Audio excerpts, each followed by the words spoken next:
When did we start going wrong? Give my dar back to me. I didn't have the energy to go to the bedroom, so I quietly slept on the living room sofa that night. A few days later, my son-in-law, Andrew, visited me before heading to work. It's almost over. Leaving those words behind, Andrew headed to work. His unusually firm tone gave me a sense of unease, but I didn't think much of it. That night, my husband David came home and headed straight to the bathroom without saying a word. I no longer felt anything towards his back. Even though our relationship was so cold due to the layout of the houses, I still had to sleep in the same room. I quietly entered the bedroom after David fell asleep. However, I couldn't fall asleep, even with my eyes closed. I tossed and turned, unable to sleep, as the clock struck midnight. At that moment, I felt someone's presence in the room. With my heart pounding, I opened my eyes and saw Andrew standing there. Why? Ignoring my question, Andrew pulled me out of bed and forcibly pushed me into the closet.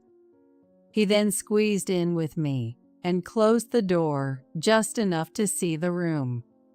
What's going on? Keep quiet.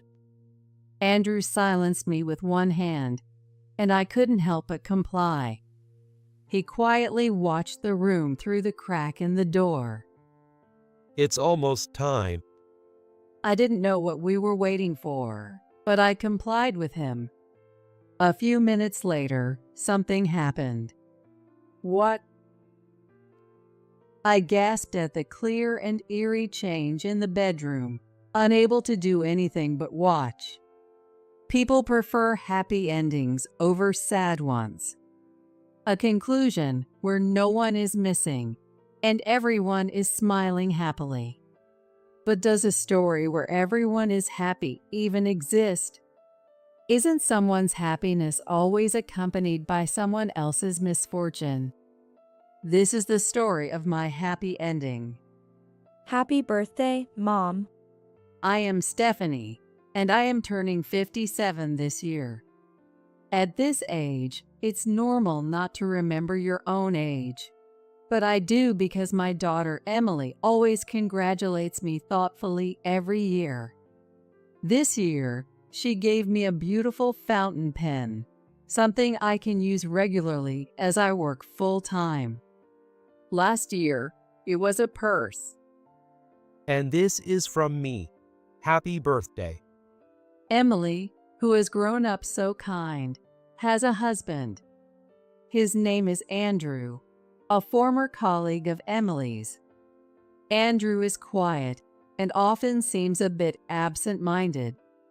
When she first introduced him as her boyfriend, to be honest, I was a little worried. However, I gradually realized that the way he looks at Emily is full of kindness, and he can truly be there for others, which reassured me a lot.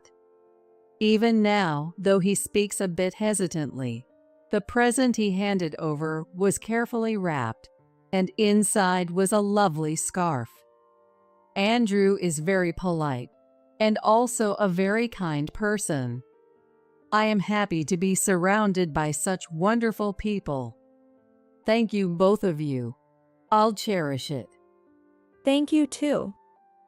And guess what? I bought a cake, so let's eat it soon. I'll cut it. Thanks, honey. Okay, Mom, sit right here. The cake was neatly divided into 4 pieces. Yes, we are not a family of 3. As Andrew was distributing the cake onto plates, the living room door opened. You guys are noisy. Dad. Hi. It's Mom's birthday today. Oh, is it? Do you have a piece for me too? Yes. Here you go. Keep it down. I'm going to sleep soon. Taking the cake from Andrew, my husband, David, went straight to the bedroom without looking at me or Emily. What was that? Not even a happy birthday to Mom. Well, it can't be helped. It's been like this for years. I don't mind anymore. David used to be a very kind person. We had promised to be good parents together and had Emily. At first, I thought David was trying to be a good father too.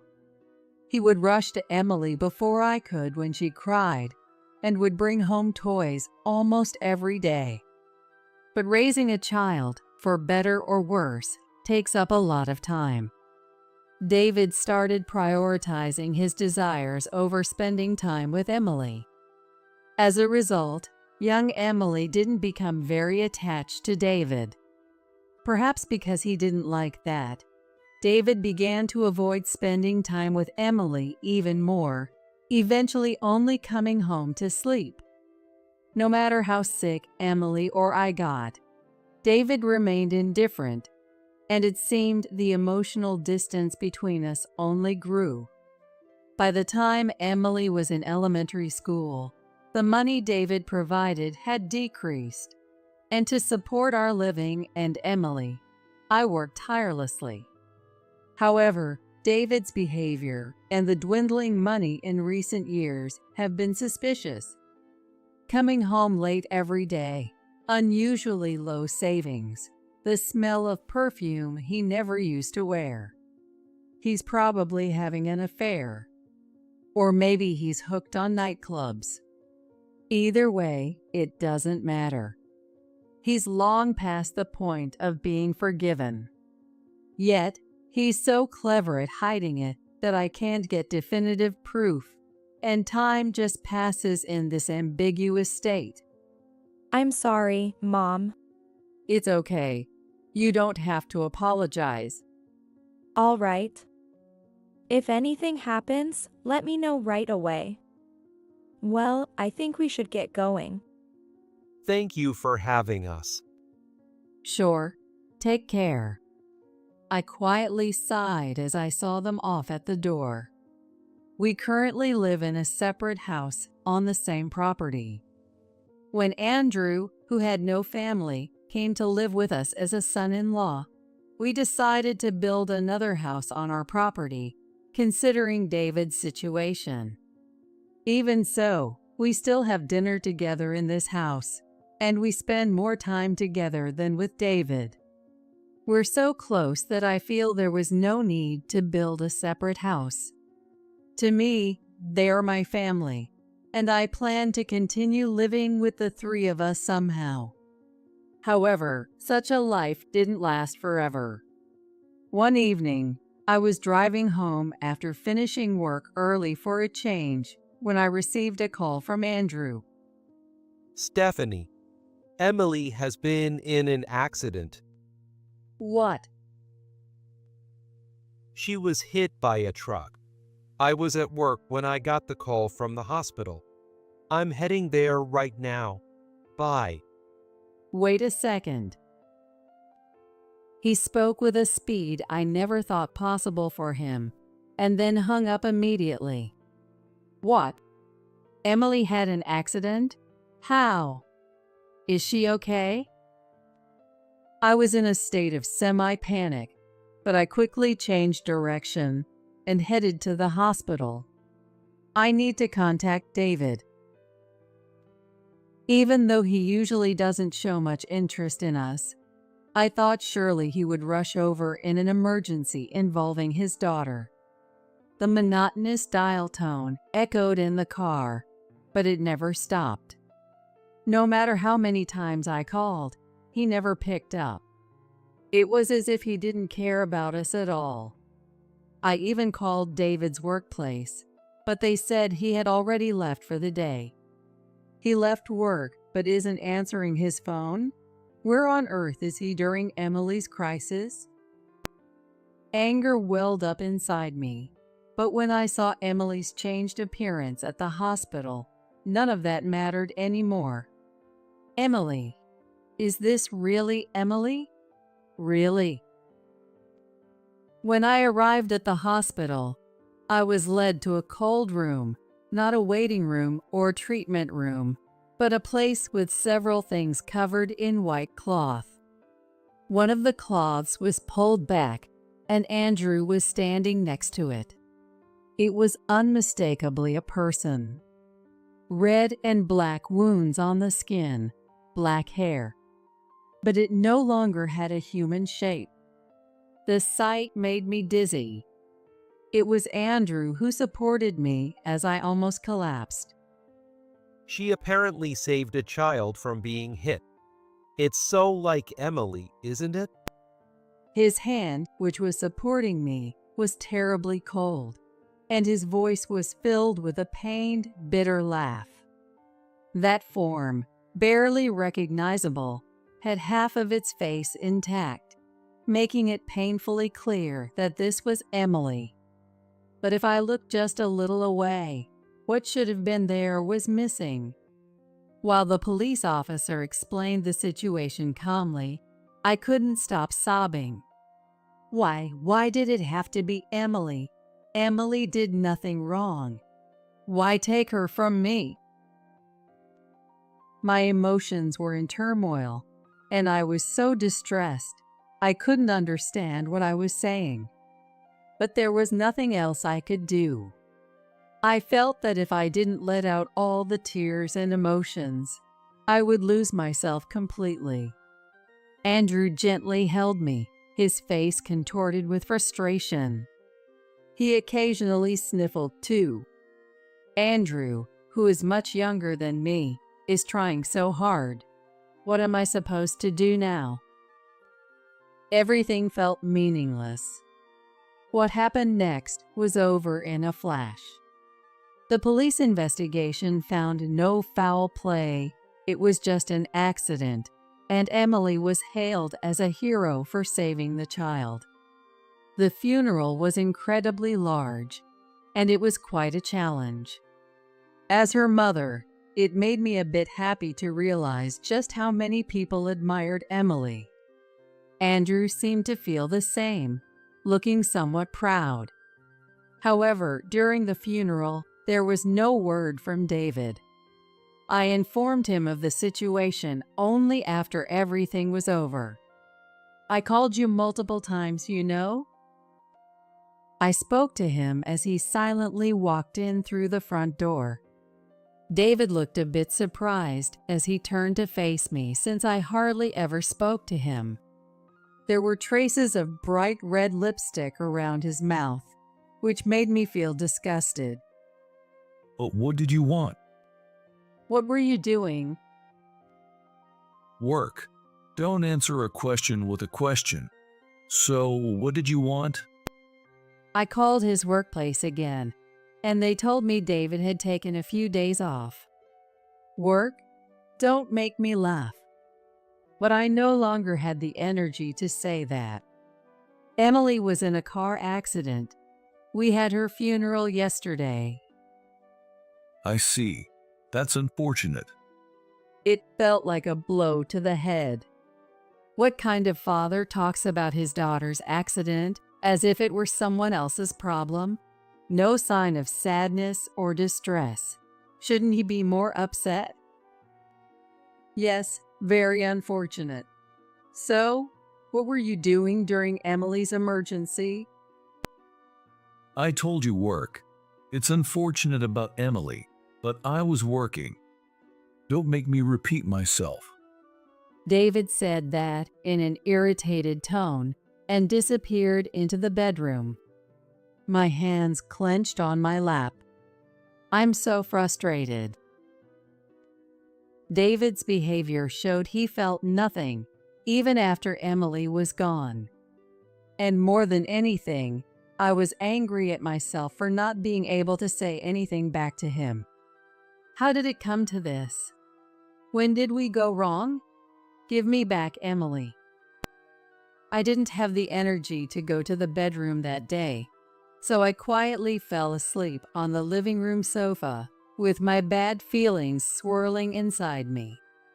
Since then, The days David came home have clearly decreased.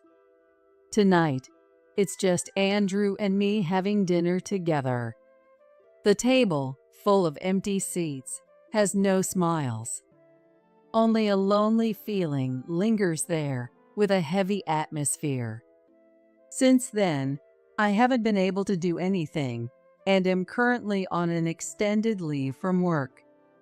Even at home, I don't do anything, just stare at photos of Emily. Seeing me like this, Andrew often helps with the housework. He frequently expresses concern, but I can only give vague responses each time. I feel a bit sorry for him, but I didn't want to think about anything for a while. Andrew sometimes mumbles as if he's talking to someone, but even that doesn't matter to me. One day, Andrew visited my house before heading to work. In the morning, he's usually busy getting ready, so he typically comes in the evening. What happened? What's wrong? It's almost over. What's almost over? Before I could ask, Andrew had already left for work. His unusually firm tone gave me a slight sense of unease. I had no idea what he was talking about, but I figured it must be something work-related, so I didn't think much of it and spent another empty day as usual. That night, for the first time in a while, David came home. He said nothing and headed straight to the bathroom, leaving me with no feelings toward him anymore. Still, due to the layout of the house, I had to sleep in the same room. I quietly entered the bedroom after David had fallen asleep, but I couldn't fall asleep, even with my eyes closed. I tossed and turned, unable to sleep, as the clock struck midnight. At that moment, I felt someone's presence in the room. Wondering what was happening, I opened my eyes and saw Andrew standing there. "Why are you here?" Ignoring my question, Andrew pulled me out of bed and forced me into the closet. He then squeezed in with me, closing the door just enough so we could still see the room. The closet was cramped and stifling with both of us inside. "What's going on all of a sudden?" Keep quiet. Andrew silenced me with one hand, and I couldn't help but comply. He quietly watched the room through the crack in the door. It's almost time. Not knowing what we were waiting for, I complied with him. The room gradually became misty and white. The previously stifling closet air turned icy cold. The mist gathered around David's pillow and slowly took the shape of a woman. What? I recognized that figure immediately. It was Emily. Though not a clear image, I knew it was her. This mist was definitely Emily. As I almost gasped, Andrew covered my mouth with his hand. Emily was muttering something beside David, and as she did, he seemed to be more and more tormented. It looked like she was performing a ritual to make him suffer.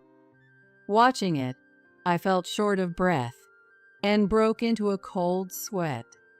This went on for a while, and just when Emily stopped moving, she suddenly dissipated and vanished into thin air. The suddenness left me completely confused. David was no longer tormented, but his forehead was drenched in an abnormal amount of sweat, proving that what I had seen was not a hallucination. I turned to Andrew for an explanation. Not here. We left the closet and headed to the living room. That was Emily, wasn't it? Yes, it was Emily, or more accurately, something like her lingering thoughts. Lingering thoughts. Yes, when someone leaves something unfinished in reality, they can linger like that. How do you know that? I've been able to see things like that since I was a kid. Andrew explained that he had always had strong spiritual sensitivity and could see things in daily life that others couldn't. This often made his days exhausting, and he apologized for sometimes seeming distant because of it. Apparently, Emily knew about this and was even more drawn to Andrew because of it. It truly felt like something Emily would do. She was always such a curious and fascinated child. I avoided people because I thought they'd find me creepy for having this ability. But Emily accepted me. So, I decided to stay by her side forever. Andrew looked nostalgically into the empty space. There was nothing there, but I knew Emily must be there, even if I couldn't see her. I had never believed in ghosts much before, but after witnessing what I had just seen, I couldn't help but believe. When Emily was gone, I couldn't sleep at all that night. But I felt her presence. At that time, I couldn't see her clearly yet. I see. But after a while, I started seeing her clearly. Now, we can even talk. The times when Andrew seemed to be talking to someone, it was with Emily, whose thoughts had lingered here. It's not just watching over, but actually talking to her. I can talk to Emily again, who I thought I'd never speak to again. But no matter how hard I looked, I couldn't see Emily. I was very envious of Andrew's ability. Did Emily say anything? The first thing she did was apologize. She said she was sorry for leaving so suddenly. Emily, it's not your fault. You did nothing wrong. You are a hero who saved a child. She was very worried about you, Stephanie. She wanted you to recover soon. There was no way I could recover. Emily was everything to me. She was my reason for living, my only family. And she was very angry at David. That's why she acted like that tonight, to express her anger. I'm sorry for scaring you. I see. But why did you put me in the closet? Honestly, spirits and lingering thoughts are unpredictable. I was worried that Emily's negative emotions might affect you. I understand. It did feel a bit suffocating. Did Emily have something to do with David coming home suddenly today? Yes, Emily did something. I'm not sure about the details, but spirits are mysterious, aren't they? Andrew shrugged his shoulders. I had many thoughts about David and always wanted to confront him. Maybe now is the perfect chance. It's time to settle things in this broken family. Andrew, do you have time tomorrow? What? Oh, yes, I think so. Let's put an end to this. I want to have a proper talk with David. Do you think Emily will join us?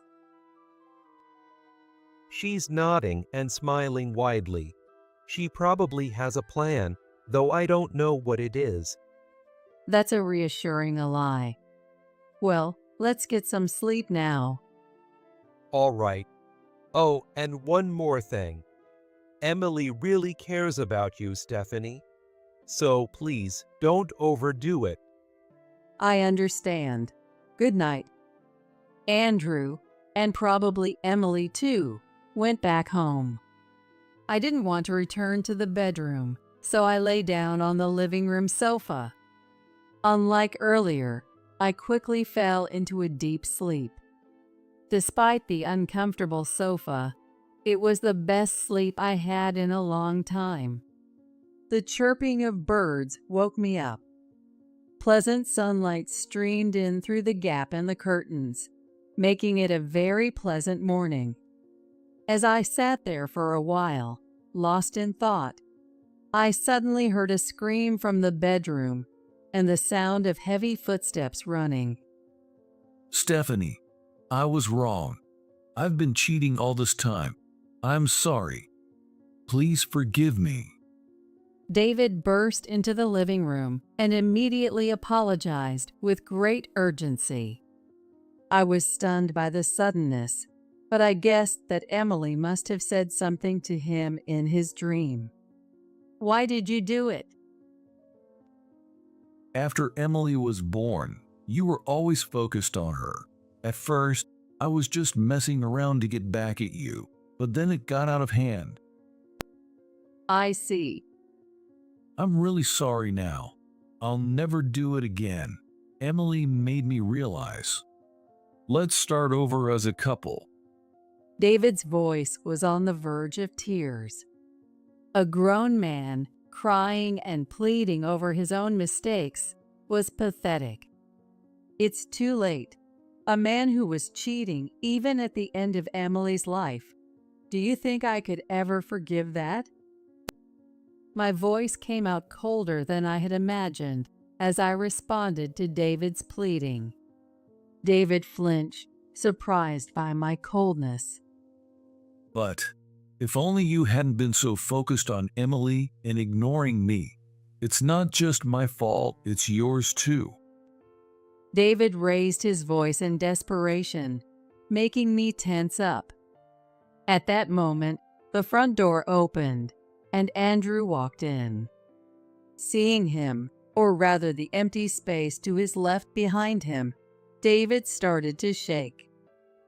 Oh, so you can see her, David. Emily, no, it's not like that. I never stopped caring about you. I was just lonely. I wanted to attend your funeral. I really did.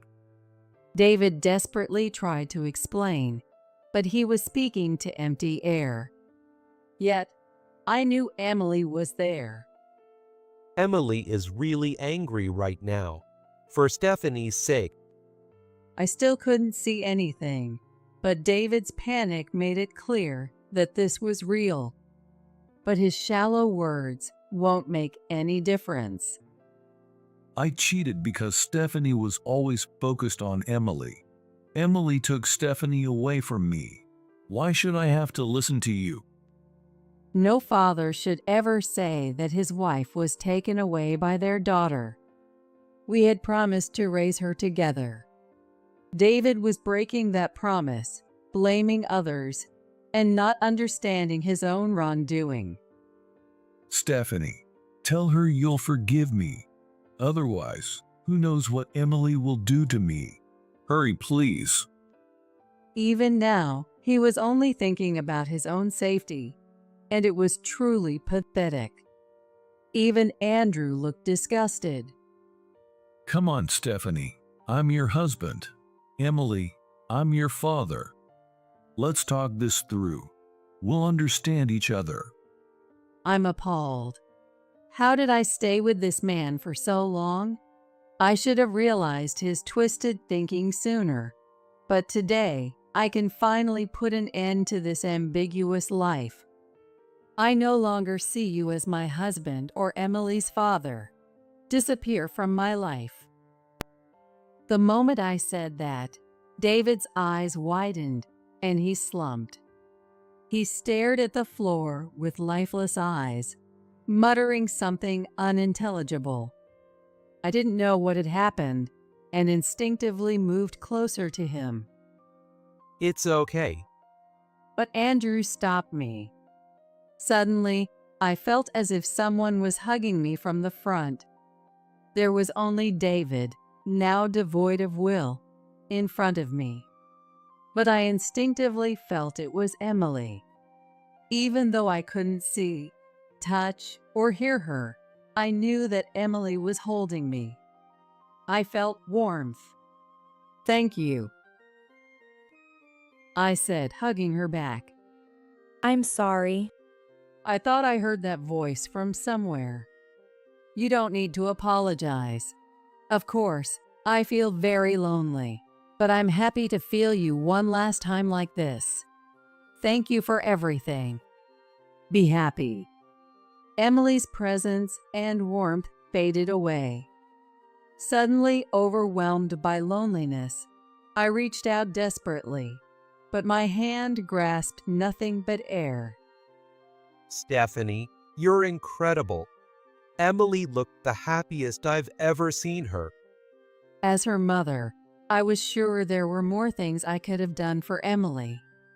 But hearing Andrew's words made me feel at peace. If Emily is satisfied, that's enough. I'll carry my regrets to the grave. David remained there, his head hanging low and unmoving.